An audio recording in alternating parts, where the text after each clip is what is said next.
Dr. Sharp, Mr. Wild, please report to the office.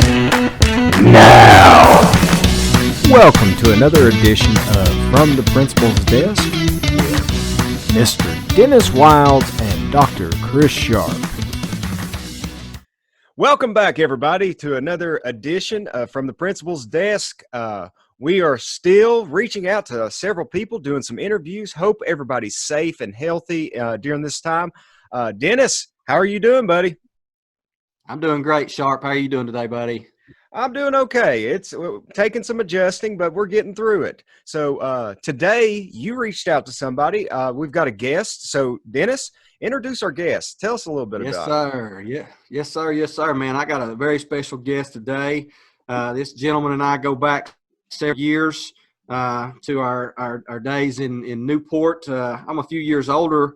This is Carl Bubba White. I'm a few years older than Bubba, but we did go to high school together, played some football together. My senior year, I believe, if I remember that far back correctly, Coach, you were a freshman, and because I remember at the end of the year they pulled you and Dan up to varsity. Am I remembering that right? That's right. Good deal, yeah. Yes, sir. Man, we are blessed to have you with us today. Like I said, man, we've been reaching out to other people in leadership roles, and we want to talk to as many people as we can about leadership and culture building, because man, we're like sponges. We just want to talk about it. We want to look that stuff up because it's a big part of what we do. Yeah. And I'll give you a little bit of Bubba's background, and he can hop in here and fill in anything that I've left out. And I know that when I sent Bubba these questions and he replied back, he was very humble. You know, I know he left a lot of things out. 11 years teaching experience in the CTE field. I know he was 2016 Citizen Tribune Teacher of the Year. 10 years teaching experience, 7 at the high school level, 3 professional and college ranks. AFCA member for 4 years. Served on the Division II Rules Committee for 2 seasons while he was coaching at Carson Newman. While he was coaching wide receivers at Carson Newman, he helped coach Doran Miller to play in the NFL. He's the current head coach at Lake Placid High School in Florida. He's a family man. He's married to Aaron White. They have 2 kids, Talon, 10, and Maxton, 8. Is that correct, Coach? And a little guy, his name is August. He's 4 years old. Yes, August, 4 years. Awesome. Good, man. My connection, as I said, with Bubba goes back to Cott County High School in the late 90s. We both played football together, and then later on, as we became adults, he finished his college playing career. A couple summers there, we spent playing some adult league flag football, or he played. I pretty much stood out there and watched. We have had some contact off and on throughout the years. I've reached out to him a few times to ask a few questions. He's reached out to me and said, "Hey, man, let me get you working on your doctorate. You know, you spell this out for me?" And I'm like, "You got it, buddy." So we have kept some contact throughout the years. So, man, I'm glad to have you with us, Bubba. I know your character. I know enough about you to know that I've been looking forward to talking to you about culture and leadership. So welcome to From the Principal's Desk. Hey, guys, I appreciate you guys having me on. Chris, thank you. Very nice to meet you. And Dennis, I can't thank you enough, buddy. I appreciate you. Thanks for having me. You're welcome. You're welcome. Likewise. And Coach, we spent several weeks or months really, blogging about leadership and culture building, and we've been casting about it now. Like Chris said, this is our 8th podcast, and we know how we feel about culture, but we want to put some questions out there, learn from other people that are also in leadership experiences, and learn and maybe in different roles than we are, and learn a little bit about what culture is to them and how they build culture and the different dynamics that make up their culture. So I guess, as head football coach at Lake Placid High School, or all your coaching stops, but particularly, I want to focus on where you are now because, that you're in the leadership role there. That's your show. Right. So as football coach, how much of an emphasis do you put on the culture of your team? It's the complete emphasis of our program and what we're trying to do. I completely understand my purpose and my why. of why I'm here on this earth. And my purpose is to build better men through the game of football. That's just, I truly believe that. So with that, my purpose drives my culture. It makes sense. So everything we do is a reflection of building that man, because I truly feel like if I can make you a better person, better man, the football part is easy. That's what you want to do. It's hard to overcome yourself sometimes, especially in some of the situations that we have down here in classic, some of the learned behaviors that you see each and every day. It's hard to break that. So if I can help you understand about being a better man, I can help you be a better football player. And that's what drives our culture each and every day from top to bottom. And you see it. I pray if you ever come to a practice, ever come in a meeting, that's what you see. And that's what you leave. And that's what you come away with when you leave our program. I hope you see that. I pray you see that every day. Wow. That is powerful, powerful stuff. You know, Dennis coached, I've coached, and I think it's what you just said about building better men. That is absolutely, it's what we should strive to do every day, whether we're in education, in the classroom, or on the football field. You're using the, football as a vehicle to get those, those young men who are making life choices to improve themselves on a personal level. And I think that's, I commend you 100%. That is awesome. That's right. That's right. Yeah, and I really like the way you one thing that stuck out to me there, Coach, was how you talked about your purpose drives your culture, and understanding the why, because, you're not in it yourself. You've got assistant coaches, you've got players, you've got your family that has to support you through this. And, everybody has to understand the why, because, we talked about that with Chuck on our last podcast. If you don't understand the why, it's hard to get that buy-in from everybody. And then, nobody's supporting your culture. So when you think of culture, what do you think of? What does culture mean to you? Think, in your role as head coach, what is culture? To me, I think it's something that's organic. It can't be forced. It can't be fake. It can't be something that you read in a book. It has to be true to you. And because it's what drives it, and ultimately that's what sustains it. You can read any book that you want to and go try to put it out there, but if it's not who you are and it's not representing, not what you do every day, people are going to read that, especially kids. They're going to read right through it. So it has to be true to you. Your culture has to be who you are. I'm a big PJ Fleck guy. You can tell that's who he is, no matter what. I mean, you can go across the boards, and on the flip side, there's coaches that you can see that's not who they are. They're just out here just trying to make it work. And I think that's where you see some unsustainable ideas. So for me, it has to be organic. Intrinsically, it has to be who you are in order for it to work, especially when you're dealing with young men and being in a leadership role. It has to be organic. That's just the way I feel about it. That's, what you said about being, you mentioned being real. They can see through it. That takes a lot of, self-confidence to begin with, because, in the roles we're in, we see how others act, and we try to, young coaches, young administrators try to project that. I know I did what I want to act like my coach did, or what my principal acted like, but people see through it that quick, and they don't trust that. So when you have that self-confidence that you're talking about to put yourself out there, your players, I can tell just, the 5 minutes we've talked, I know your players respect you for the man you are. And I think that's a great stepping stone for building that culture. Like you said, I can't prescribe a culture. Here's A, B, and C, and you've got culture. It's organic. It's like a river. It has a natural flow to it. You can't change the course of the river. You might be able to alter it a little bit, but the flow is going to be the same. That's exactly right. Those are all good points. That's exactly right. And I like the way you said it. It's got to fit your organization. I mean, I don't know how many times as a principal, like right now, Chris and I are both in the same boat. Our schools are changing from K-8 schools to K-5 schools.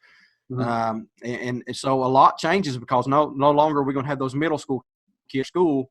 So we're going to have to change gears and our focus and initiatives to focus on K-5, you know, and we're working on a program right now for our positive behavior intervention, you know, for our students. Well, that's different with K-5 than it is middle school.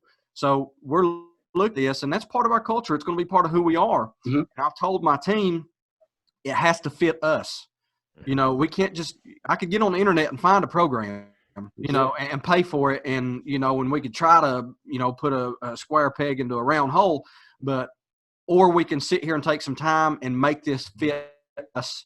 Your teachers are going to buy into it then. Your kids are going to buy into it then. So that fit, man, that's important. Your culture has to fit you. And the dynamics that make up your culture has to be real. It has to fit you, as you say. So you're right on the money there. Let me ask you a question real quick, Coach. This is kind of our philosophy here, you know, from the principal's desk that we've put out there, our message. And, you know, I didn't come up with this. You know, Urban Meyer wrote a book, Above the Line, and the guy that wrote the book with him was a Knight, Tim Knight. And he's got a podcast, and I was listening to his podcast. They define culture, you know, and I used to tell people, you know, culture is the way we do the things we do. I mean, that was the simplest explanation I could give people. And then listening to that podcast come the road, I was just like, wow, man, that's so powerful. Tell me how much you think about your football team, and tell me how much you agree with this statement. Your culture is the behavior that lead to the actions that create the experiences. 100%. Yeah. 100%. It's the same. You know, once Chris and I talked about that, you know, I think it's the behaviors. The behaviors of your coaches, the behaviors of your players that lead to the actions, how they act, you know, and then their actions are going to create experiences, good or bad. Right. You know, and that's what defines your culture, because that's what people see. Just like you said, if you walk into my meeting, you walk into my team, this is what I hope you see. Yeah. Well, what we see is going to be a direct reflection of your behaviors and actions. That's exactly right. Yeah. So it's crazy how, you know, as we dig in here and we talk about culture, I just think it's amazing how, as the leader of a school or the leader of a high school football team, how much it all connects, you know, and relates. That's just that's good stuff, man. I really like talking about that. Let me ask you the next question, Coach, because you had to do exactly what we do. We get hired as new principals. We have to go to a new school I'm familiar with. So you got hired at Lake Placid as a new coach. How did you assess that culture? Think about when you first arrived there. How did you evaluate the culture of that school at that or of that team at that time? Right. That's a great question. For me, once you guys touch in the school, you're the face. You got to be seen. You got to walk around. You got to do those things. For me, it was a little different. And I purposely, when I touched down Lake Placid, I took a step back because I'm not from here. I heard some of the ideologies of what they thought Placid football was about. I wanted to see for myself. So I walked around the school. They didn't know who I was. I'd go sit in lunch. They didn't know who I was. I mean, and it was awesome to hear the perception of what Lake Placid football was. We would go to restaurants and we would just sit, and I would just spark up a conversation about football. You know, what is it like? What happened? Why do we get to this point? 3 coaches in 4 years. Like, where are we? And at the end, I would tell them who I was, and that would always freak them out. But you know, it was cool to see. And I wanted to get a full, because after you know who I am, your attitude changes. You don't want to say nothing negative. You want to be positive. I want to know the truth, exactly what I'm diving into. So for me, that's sort of how I did it. And from there, I came up with a plan. I did a SWOT analysis. I really did, of where we were at with our squad, and what we needed to do and what we need to do to get boots on the ground to get the community fired up about football again. And, you know, the trust was the issue. Again, 3 coaches in 4 years, what made me different? So I had to really assess that situation. I had to earn the trust of not only this team, but of this community. And he's going to be gone next year anyway. So I had to assess that. I had to figure that out. But the SWOT analysis was huge for me. I had to. What can I do? What resources do I have readily available for me right now? And what you say? You said a word a few minutes ago that talked about perception. I get the perception of something. It don't cost me a dime. It's just my actions that I do each and every day. That's why social media was huge for us. I can control that narrative there and push out what I need to push out in order to directly affect my community's culture and the subcultures that I have in my school. I can do that indirectly through social media. So that's sort of how I went about it. But again, the SWOT analysis was huge for me just to see where we at, how we can go forward. And again, let me see what my resources are to make this happen. Yeah, and the crazy thing is, you were just sitting there talking, and you said, when you went in, you took back. When we come in, we're the face, and we are. Everybody knows who you are when you're hired. They put it in the paper, and you're hired. But honestly, we kind of do the same. I mean, people do know who we are, so we may not be able to get that unknowing feedback, not knowing who you are. They know who we are, but we do the same thing. You can't go in, guns blazing, changing this, changing that. You got to learn the environment. What's led to this, what's led to that. But you did exactly what we talk about, Chris. How many times on this show? What do we call that, Chris? What he did? What do we call that? Temperature check. Temperature checks, man. That's exactly right. That's what you do. And the reason we call it that is because when a kid gets sick at school, they come to the office. What do? You take their temperature. See if they're sick or not.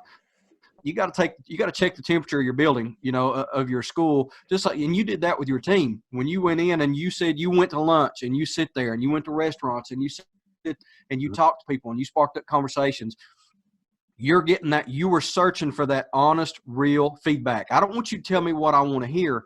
I want you to tell me I need to hear. Tell me the truth. That what you were doing is you were taking a temperature check, because then you took that feedback and you did your SWOT analysis to figure out what areas do we need to focus on. Yeah. What are some areas of concern here that I can impact in a positive way. So once again, man, direct correlation there. I love it. I love it. One thing that I really took away from that is when you said 3 coaches in 4 years and you're dealing with high school students, that is a tough charge that you took. I mean, that's because the trust, that there is no trust at that point. You're walking in, as you said, they're expecting you out the door in the next 10 months. And so the fact, not only did you do your analysis, but you understood it's like there's trust building that has to happen. It's relationship building. And for teenage boys, that's they don't trust very easy. You have to show them how to trust you. And hey, Coach, if you mind me asking, why was there such high turnover there before you got there? So from what I'm gathering, they had a coach. He kind of left later in the year. And then, so that was 1-year coach, and another one kind of did the same thing the following year and took another job in county. And then they let this past coach, they let him go. Unfortunately, but he took another job in county. But so that was the 3, maybe 4. All right. Well, you've got one full season under your belt, right? Mm-hmm. 1 season under my belt, a spring and a season. So we were moving. Good deal. COVID. Hey, I hate to ask, what was the record? Come on, Coach. We went 4-6, 4-7. But again, I'm gonna be completely honest and transparent with you guys. I knew it would be worse before we got better. Sure, absolutely. And that was okay. I knew that going in, but there was a whole lot of bright spots. I feel like GPAs went up, which was huge for me. I felt like the perception of our football team and the way they went about their business every day changed within our faculty, which was huge for me. We made progress there. We played our first home playoff game in 20 years. I mean, the record, it is what it is. That's how I'll be judged, and I'm okay with that. But I know how I evaluate last season. Sure. And it was a positive. We did a lot of good things, and I think we influenced a whole lot of young men. I really feel that way. That's great. And anybody that knows enough about sports, when you take over a program and you're implementing new philosophies and new offenses and defense and, you're evaluating players and you may have to move some players in different positions. Anybody understands that takes time. That's that's what they're saying, Chris and I talk about, man. It's a marathon. It's not a sprint. That's right. And people have to understand that, and they have to look at the improvements that you are right away, and those little things are going to affect those bigger things in the long run. Well, it's similar to, schools. We look at test scores. They're looking at your results. The big thing is in 3 to 4 years, people aren't probably going to remember what that record is.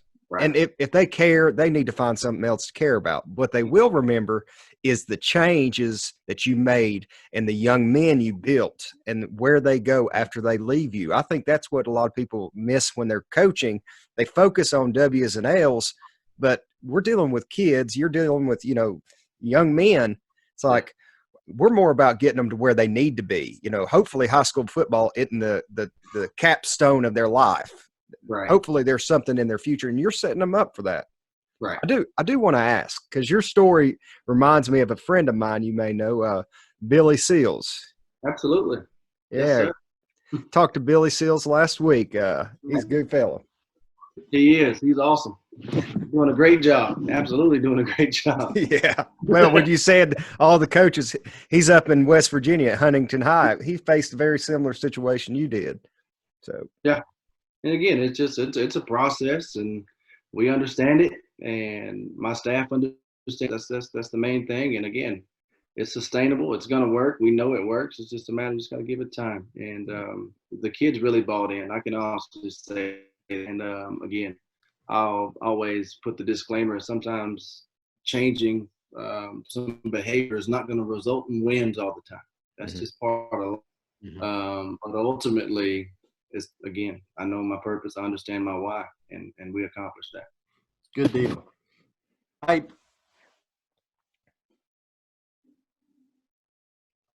What were some culture-related areas that you identified that you wanted to focus on? Good question. For me, it was, number one, it was community. That was a huge one for me. The trust, again, you already hit on that, Chris. Trust was huge. Again, playing that role and staying back, you sort of understand that. And the third one would probably just be the accountability piece. We knew that was going to be huge for us because, again, they hadn't had a weight program here. They hadn't been told they had to stay here in the spring and lift weights. They hadn't done these things. So all of those things we knew culturally they were going to shock them. We knew that. So those are the things that we needed to do. But in order for me to do that summer piece, I had to get that trust piece in the spring. So those were huge because they had to understand why we were doing what we're doing later on. But the community piece was big. I had to get them to rally around this program. And you can understand the resource piece of it, and how impactful that is. From a financial standpoint, to understand the changes that were going to be made. Again, I had to earn their trust too, because why would you dump your dollars in something that's only going to be there, like you said, 10 months? That something that was not going to be sustainable. So we had to change their mind. So that was a huge piece. And again, changing the perception, getting involved in the community, doing service work wherever we can, just trying to find opportunities for guys to be seen doing good. And again, I don't want them just to be seen doing good intrinsically. I want them to be able to do good. Now, part of our core values, service, it's always a big piece. So that community piece was huge. The perception, changing the faculty's perception of us, who we were, because it was not, guys, it was not good. I walk in the hallways, pants down below your butt, doing those types of things that instantly, regardless if you want to or not, my perception of you changes. It's not fair. It's not right. That's life. And those are real things. So, hey, first thing I need you to do, sit up, look me in the eyes when I talk to you, and pull your pants up. That's simple. It's an easy thing for you to change about yourself that doesn't cost you a dime. Yeah. And it's just, I'd say 75% of your problems right now if you do those things right there. And so those are the types of things that we needed to fix immediately in terms of culture. It's just changed the perception of who we were as a program. That's not us. That's not who we're going to be. and we need to fix that now. That's exactly what we do. Coach, how did, considering, your students, your players, how did the families react when because it sounds like you went in and said, guys, this is it, pull them up, you're going to look me in the eye, you're going to act like a man, you're going to, treat each other with respect. Some of those families may not have had that inside the home. Did you get any pushback? Of course. That was a dumb question, right? Of course. But, it is what it is. Again, right. If we didn't, then we'd be doing something wrong. Because I can tell you, I don't know how they act at home, sir, but I know how they're acting here. So I will fix what I can control, which is what I'm seeing you right here. And again, you have a choice. Playing football is an option. You don't have to do it. But if you're going to do it at Lake, this is how you're going to conduct yourself, and this is how you're going to act, or you're not going to be with us. Because again, it's been proven I can lose with you. But I would rather do things the right way, because ultimately in the game of life, it's going to help you. I know that. A wise man once told me, I see you, but you can't see me, because he's already done the things that I'm getting ready to do. So I can listen, or I can be hard-headed and continue down this path. So that's the main thing we try to just focus on our kids is, yes, it's not going to be comfortable. If you play golf and you change your swing a little bit, not comfortable at first, but eventually you get to a point where it's just natural to you. Same thing about life and going about your business. If I'm changing behavior, it's not going to be natural at first, but eventually, over the course of time, it's going to be who I am. Good deal. That kind of leads into you've kind of segued right into this question here, because you're basically what you're talking about when you tell those students you're setting expectations. You're communicating and setting your expectations. So what are the major expectations that you set for your organization, and how do you communicate them? For me, we start with with my staff. For me, because again, as much as I want to be as hands-on with our position, you guys have coached before. You just don't have that access to your players as you did as a position coach or an assistant coach. You just don't. Naturally, that relationship changes. So I have to communicate my plan, expectations with them first, and then it trickles down from there. But for me, it is simple. We got a few rules. Again, if you act the way you're supposed to act, you do the things you're supposed to do, and you understand our core principles and what we're trying to do, the rules are irrelevant. We got the rules from somebody else. Don't do blank. All right, we got those. But for me, it's more about how you conduct yourself every day. You go about your business. Like, we don't have any locks on our lockers. We don't. That's just a big one for me. We don't do it. I'm not going to promote distrust within our locker room. So we took them off. If anything gets stolen, we know we got a problem. Nothing got stolen this year, guys. Nothing. It was unbelievable. It's amazing. So we hold them to a standard, and we create an expectation, and it's a high one. It really is, because again, I truly believe young men want to be to a certain standard. They want expectations. They want structure. They want organization. They may buck it, but they want it. So for me, the major expectation is don't do anything to embarrass your family. Don't do anything to embarrass this family. And conduct yourself like a man day in and out. We already talked about the pull your pants up piece. Again, you would be surprised.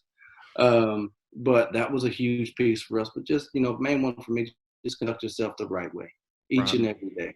Everything you do, conduct yourself as a man, whatever that looks like for you. And we've given that out step by step, and we go about it that way. But my staff does a great job of making sure everything that they talk about, they're putting those pieces about being men. And we're not perfect, guys. We mess up just like they do. We're not perfect. Sure. But we're giving them the guts to do everything they need to be successful. And it sounds like you've got that modeling piece in there, with your position coaches and, you basically you've set your expectations for your assistant coaches, your position coaches, and then those are the guys that have direct contact you know, with the players, and they kind of model the expected behaviors and communicate that to your players. That's it. So, and those players have to see that from their position coach and from you, because it starts from the top down. Right. It does. It does. And that's, Coach, how many of those position coaches did you inherit, or did you bring a staff with you? No, so that was the crazy part about it. So we moved to late January of 19, and they let everybody go. I mean, they let them all go. You know, they gave me the opportunity to to interview if I chose to, but they kept them on as teachers. So the position spots wasn't there. There was just coaching supplements, which was very difficult to navigate. It really was. But so I had to hire all 9. I really did, and we went out and we found the best 9 that we could possibly find. To number one, they had to be good men first. So the interview process took some time. I'm a day guy. I know the first day I'm gonna meet your representative. I don't want to know that. All right, I get it. You just want the job. The second day, you're gonna let your guard down. Third day, probably I'm getting to know really who you are at that point.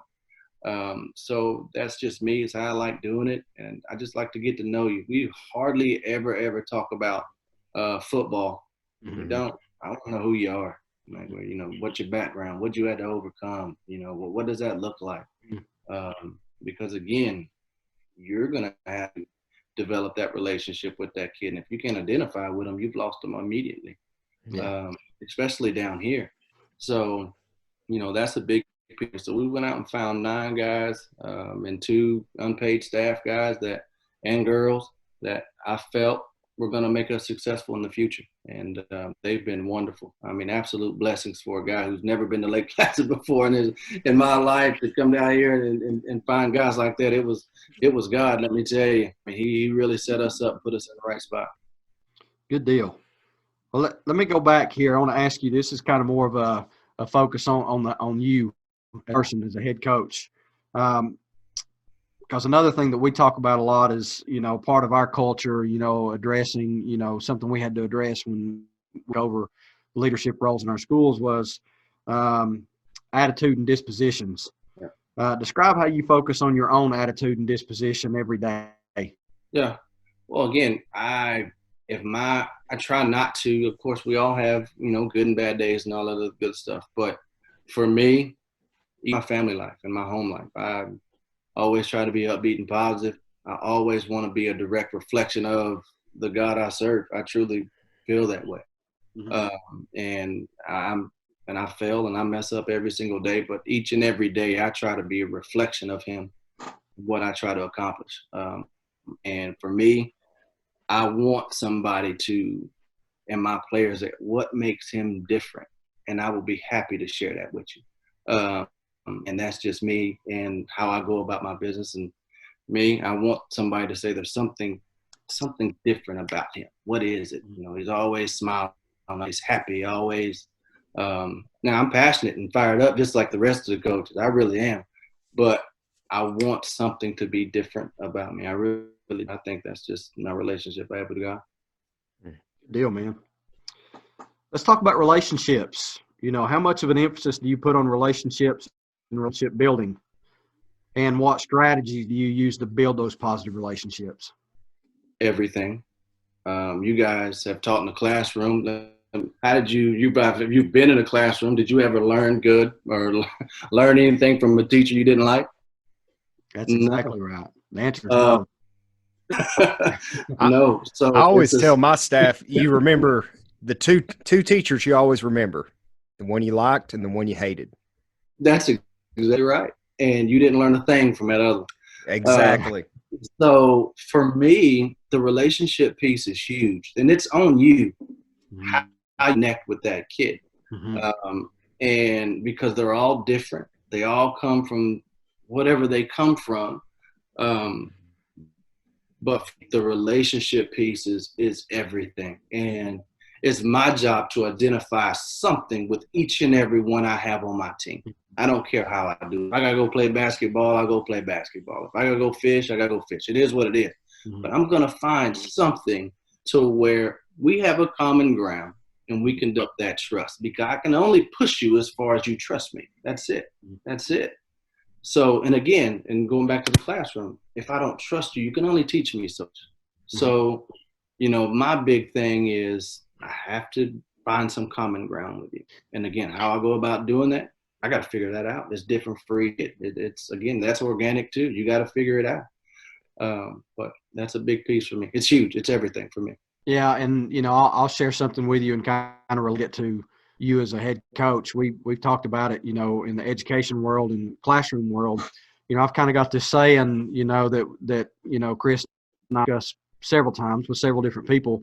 It's B3. When I say that to somebody, they kind of look at, what do you mean B3? I want to be number one. Well, I'm not talking about first place or third place. There are three types of, in your case, coaches. You got coach number one who knows every X and O, every type of offense, every type of defense, but they can't build relationships. Yep. That coach is never going to be an above average coach. That's right. You've got coach number two who may not know X's that well. They're learning, has a little bit of understanding, but can develop relationships. Well, they're going to be average to above average. Those kids like them. They build relationships with them. Yep. I encourage everybody, hey, be three. Be the person who dig into your profession and where your calling is, whatever you're doing. Soak it up. Learn as much as you can. Learn those X's. Learn those O's. Learn your offenses, defensive strategies. Stay on top of it and focus on building relationships, because that person's going to get the most out of their team. You've got your tent. What you're coaching, and you also know your players, and you have their trust and their respect. You're gonna be able to get the most of that team. So I always encourage everybody, whether you're in a classroom or you're coaching on a football field or you're on the basketball bench, be three. Know your content and focus on building those relationships, because that's the only way you're going to get the most, out of what you're doing. That's right. Absolutely right. So, I'll steal that B3. They do, man. Please do. Be there. I'll see if I get T-shirts made. I'll send you a T-shirt. Absolutely. What about communication, Coach? I mean, I know this goes without saying, but this is things that we've identified through our temperature checks. Yeah. How big a role does communication play in your organization? It's huge for me in terms of the people I have around me. I've been around staffs where assistants didn't have a voice and they felt some type of way. I knew whenever I had the opportunity to lead my own program, I knew that I wanted to give everybody on my staff a voice. It doesn't matter what it is, say it. I can't be the smartest person in the room. I don't want to be. Jake said that. And I don't want to be. And so we table everything. It don't matter what it is. If it's a barbecue, we're going to talk about it. And, I just feel like they have knowledge too. They have different backgrounds. They may have dealt with some things I've never dealt with. And again, let's go back to the elephant in the room. I'm not from Lake Placid, so they didn't understand the politics of what's going on around here. Mm-hmm. So we all have a voice, and it doesn't matter. Put it on the table. Let's talk about it. And I can help them grow by them voicing their opinion and by them communicating exactly how they feel. But I can also stifle their growth by not allowing them to do that. Mm-hmm. And so we talk about everything. Players too. I don't care. You got feelings too. Let's come in. Let's talk about it. I have 100% rule. It don't matter who I'm talking to, what I'm talking to. Player walks in, that conversation is the player to express it. That is what, and that will always be that way. That's how Coach Sparks treated me at Carson Newman. And he treated all of us that way. And that really resonated. It didn't matter who he was talking to. And I'm the same way. So my players, if they have an issue, even if it's with me, hey, I don't like the way you're doing this.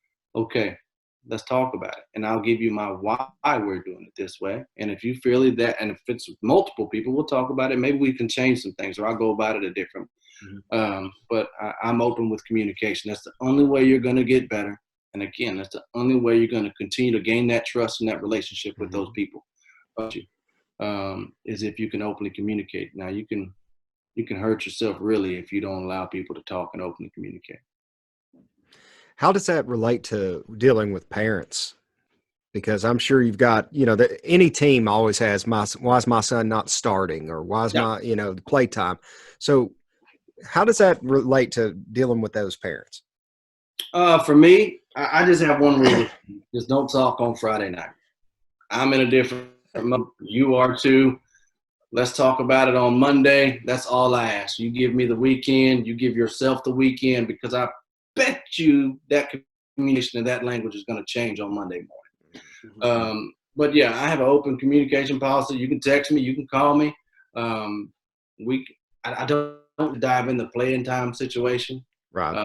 I just don't, because for me, we communicate well enough. Your child knows exactly why he's not playing.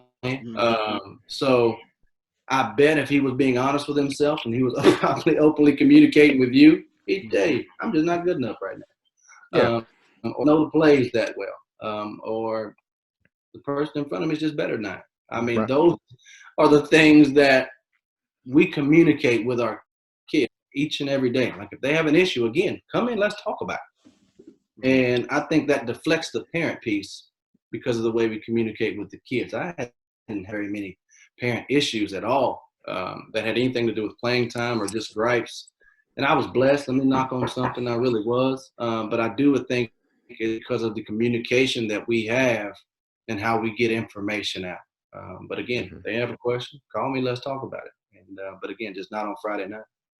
Well, and I think about, in our position, we're dealing with their child also. And normally it's a tough pill to swallow, Yeah. And I like the way you've set boundaries. We'll do it in a professional or acceptable way. Wait a couple of days. Think about what you're going to say. I think that's a great way of just kind of framing the conversation for everyone's benefit, because, I'm not a yeller. I'm not a screamer. And I tell my parents, I don't expect, if I'm going to treat you with respect, I expect the same from you. That's right. And that's a simple expectation. Absolutely. And like you said, man, you're building young men. This isn't booster club ball. This is high school basketball or football in the state of Florida.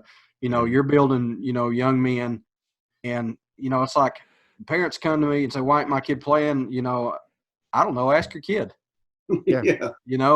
Or I do know. I would rather you ask your kid and let them tell you. I mean, they're a high school football player. They should be able to tell you. They know our expectations. They know, what we're looking for in practice. And I've seen coaches say, if you want to know, come to practice. Yeah. You'll see. Sit up there. You're welcome to do that too. I don't have to tell you. I'll let you sit up there. I'll open it up for you one day, and you'll see. But that communication, when you just given the opportunity, in my, I get upset parents come in here all the time. 95% of it is they just want to be heard. Yeah, absolutely. They want somebody to listen. I don't have to agree with them. I just have to respectfully listen to them.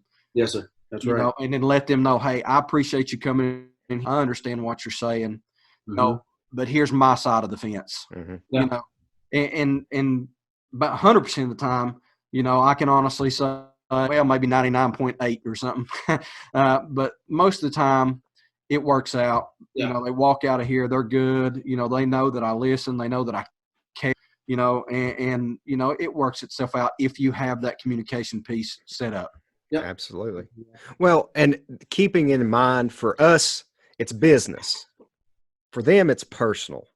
And I try to communicate that to teachers when they're dealing with parents. It's like they don't understand why they're so upset. I'm like, that's their child. This is personal to them. They may not be in the place to accept what you're telling them, but it's our job to tell them, and that's tough. Right. That can be tough. That's a great point, Chris. I like that. I like that personal and business piece. It's good stuff. Hey, Coach, it's about the traditions and pride of the school. As you got there, you had to learn the traditions of the school and, develop a sense of pride in that school. How have you tied that into your program? I didn't want to change a whole bunch of stuff in terms of that. I didn't want to. I wanted to make sure that all of that stuff sort of stayed in place. But there were a few little things that I seen that drove me nuts. There needed to be a uniform dragon. We had 38 different dragons floating around. All right, what is the dragon for Lake Placid? Amen. What does that look like? So that drove me nuts. So we got a plan together, and now we have one uniform dragon. There was 14 different greens floating around. All right, what is the green? All right, and because again, not saying that the other sports are not important, they very much are. But the football, if you got 14 different colors, nobody knows what's going on. So for me, give me a uniform. What does it look like? So they chose Kelly green, gray, and white. Perfect. We can move on. But those types of little things that we needed in place. But for me, it's just, the pride that I seen in the school. Regardless of what it looked like, 3 coaches in 4 years, the pride that they had. That stood out to me. And no matter what happened, everybody in the community was proud of the school. That was what really resonated. Like, wow, okay. But they had trust issues, but they really were proud to be from Lake Placid. They were proud of the school and what they were doing. So they were more than willing to go in and help and do those types of things. But for me, it was just amplifying that, because again, we are a town of 2,300 people in the middle of Central Florida. So I can go to where around and they'll tell me, where's Lake Placid? My job was to change that when I got here. And if that was going to play IMG at IMG, we had to go do that. If that was going to Louisiana to go play a team in New Orleans, we would go do that because we wanted Lake Placid to be visible. And that was huge for me. It's just to make sure we put Lake Placid on the map, not for my benefit, but for this town and this community's benefit, because they deserve it. And these players, ultimately, at the end of the day, they deserve it because of the work that they've put in. They deserve to be recognized as an up-and-coming program. They really do. And I feel that way. But, the pride that they have, the traditions, those are all things that they were okay with. But I really didn't know I got here. Still don't know, really, some of the traditions that they have. But we're making some. Yeah, I like that. Hey, if they're not there and if they're not presently visible and noticeable, maybe you got to make them. You got to develop them, And I love what you said, logo. This right here and this right here, my second year here, this is what it's going to be, guys, because we had 50 different bear heads. We're the bear. And on one piece of stationery, we had a black bear. On another piece of stationery, we had a grizzly bear. And then we had different bear paws. And I'm like, listen, drives me nuts. When I drive down the interstate and I see that golden arch, I know what it is. That's right. I know what it is. And when people are in Greenville and they see 50 different bear heads, they have no clue that's Camp Creek. Moving forward, if they see the interlocking CCs, and we do have one bear paw that we use, so we're down to 2, and we're only using those 2. Because when people see those, I want them to know, hey, that's Camp Creek. That's right. And I want people to wear it. I want proud to wear it, out in the community, because we're a small school. That doesn't mean we can't be proud of our school and our students and, and things to do out here. So, getting down to people may think that's silly, but just narrowing it down to a logo, man, that's big. Your brand, that's branding. That's exactly you right. branded your team. It's branding. That's exactly. And 101. Well, you mentioned the golden arches. Before children can learn to read, I know my kids were this way. They knew what that meant, right? Yeah. They knew Happy Meal. When I came to my school, we're the Hornets. Pardon me. And they had the worst logo I've ever seen. It was a superhero hornet. Somebody had hand drawn this terrible logo. And it was back, because of the school violence, they didn't want something that was intimidating. I'm like, who takes pride in this? I'm embarrassed to have it on my shirt. So I changed it.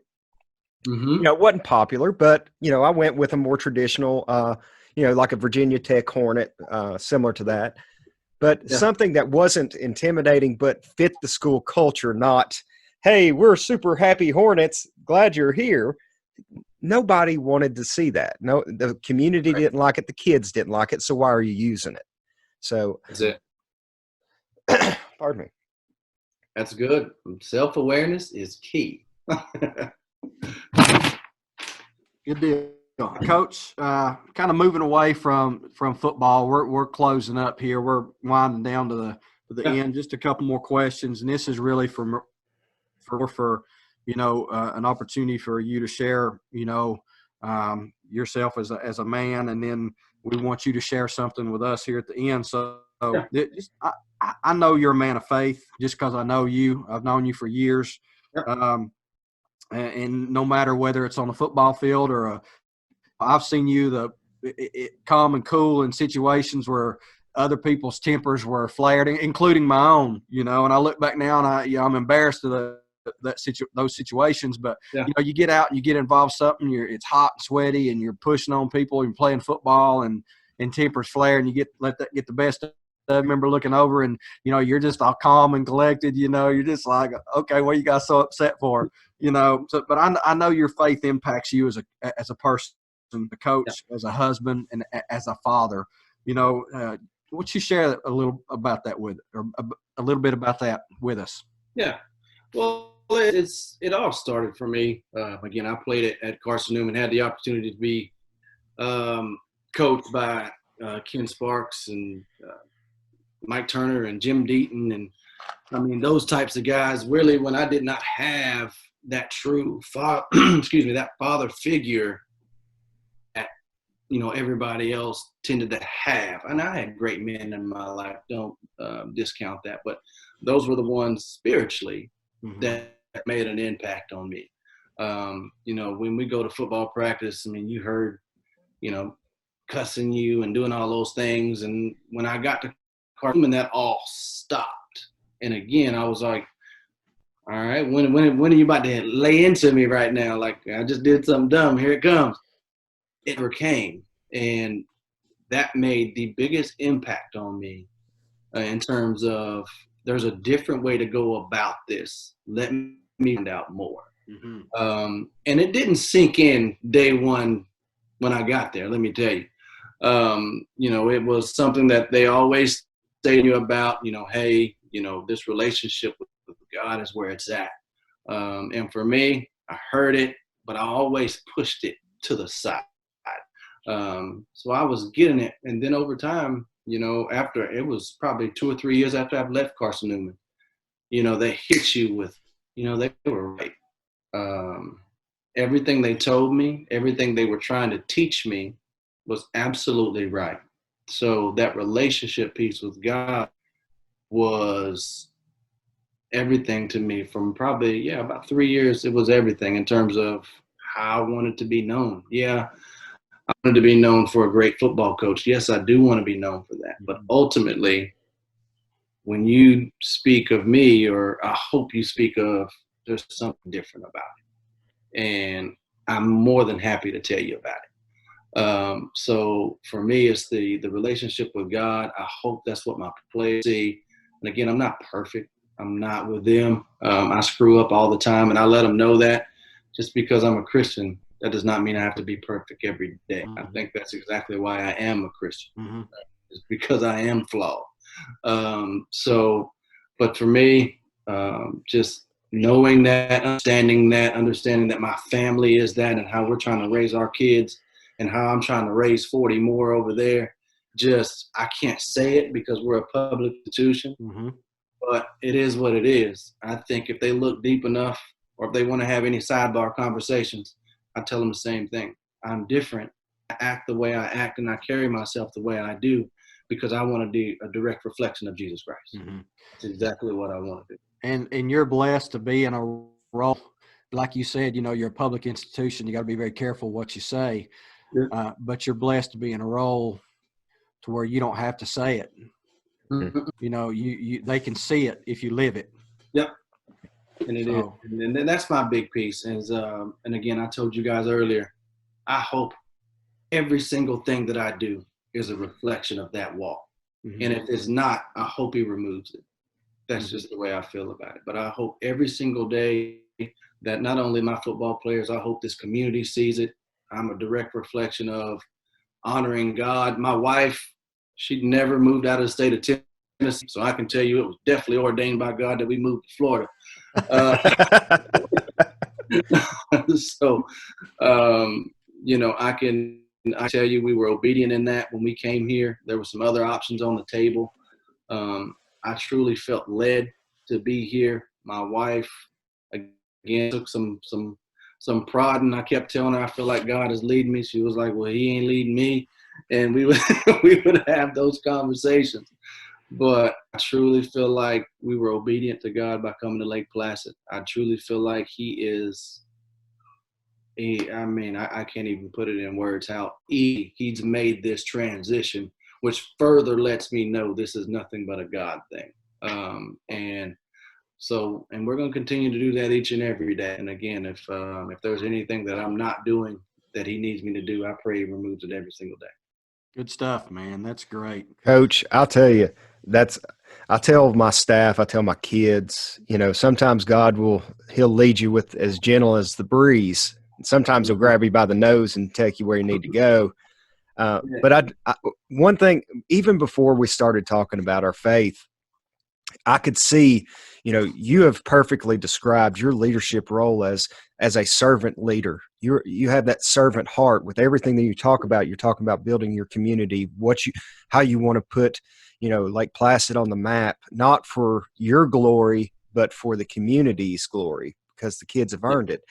And just like Dennis had said, without mentioning religion, you have portrayed that servant's heart. So I think, you know, not knowing you before today, you know, I have all the respect in the world for you simply because of the words that you said, you know, what you said, how you conduct yourself. So, you know, I can see, you know, it's a calling. Being a coach, being an educator is a calling, and I think you've been called, and you're doing it right.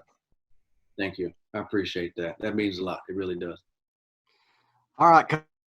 We always end every podcast by sharing a book that we feel has impacted what we do.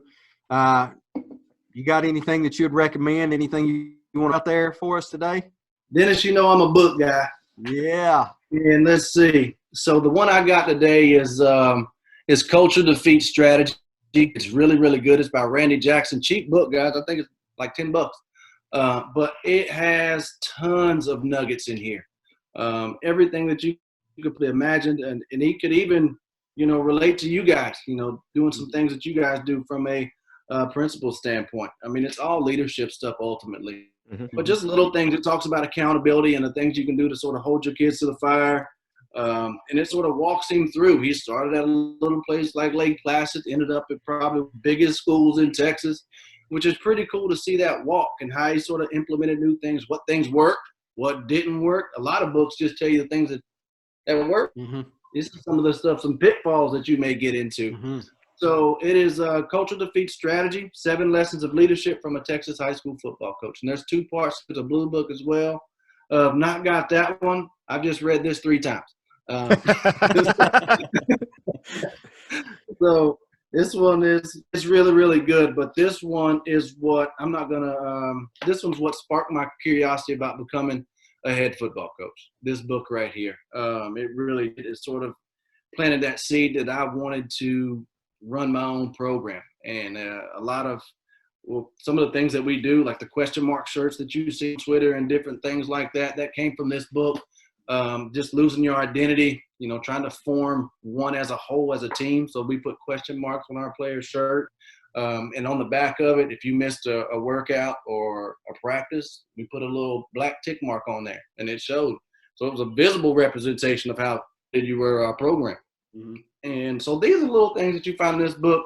I will shamelessly plug it all day long because there's tons of nuggets in there for you, a bunch of good stuff. And again, it's a cheap buy, and you'll gain a whole lot more than you paid for it. Great, man. That sounds like a great book. I'm gonna have to put that on in my shopping cart I've got a long list, but that's definitely going to go on there. It's good. I enjoy it. Again, I've read it probably about 3 times, and I find a new nugget or something new to highlight every time. And that's probably, I'm at different phases of life, you know, when you Sure. read it and all those different things. But I always come away with something new out of there. Oh, you talk about different phase of life. 10 years ago, I didn't read a book at all. You ain't kidding. You know,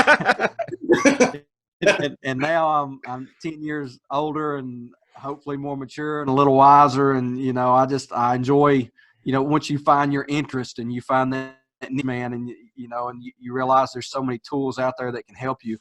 You know, now I read all the time or I listen to audiobooks. I got a 45-minute commute. You know, you know, there's so much knowledge out there, and I've picked up so much that helps me. So that's definitely going to go on my list. I appreciate you sharing it. I honestly, I kind of get the feeling as I get older, the more I read, it's like I feel like I'm cheating. It's like there's all this information out here, and you know, do people really know that you can read a book and get, like, you know, some new insight? If I'd known that when I was 17, Lord, I'd probably, you know, be in a lot different position, because only thing I read at that point was a comic book. Yeah. Oh yeah. Or Sports Illustrated. That's it. I like the word you used there, Coach, when you were introducing that. You said there's a lot of nuggets in here. That's a word I use a lot. You know, anytime if I'm reading a book or if I go to professional development to a session, you know, maybe I might spend 3 days in Knoxville at seminars, you know, and I know I'm not going to like everything there. I mean, you're just not. It's not all going to apply to me. But if I can just get a minute or two, something I can bring back and plug in that has a positive impact on what I do, then it's worth it. You know, the same with these books. That's why we plug these books at the end of every podcast. You know, if I get those books and if I can just get a nugget or two out of there that has a positive impact on what I do, it's worth the 3 or 4 hours I spend reading that book. That's right. You know, so that's why we promote books at the end of every podcast. That's awesome. I appreciate you guys. All right, Coach, man, listen, I know you're a busy man. I know you've got other things to get to, family and coaching, and I know this COVID stuff probably changed your summer workouts and stuff, but I'm sure you guys are still doing something. I appreciate you, man. I appreciate you coming on today. I appreciate your time. I appreciate what you do and what you're trying to do for these young men down in Florida. You know, and I look forward to talking to you again soon, man. Absolutely. Chris, very nice to meet you. I can't thank you enough for having me on. Dennis, always great talking to you, buddy. You too, man. Thank you again, Coach. It was a pleasure meeting you. I hope this isn't the last time I get to talk with you. You and I share a lot of similarities. Good luck in your upcoming season. I want to thank everybody for tuning in this week. We've had a great conversation with Coach White. Dennis, stay safe, friend. You too, Sharp. Wild's out. Hey, stay sharp out there. Have a great day.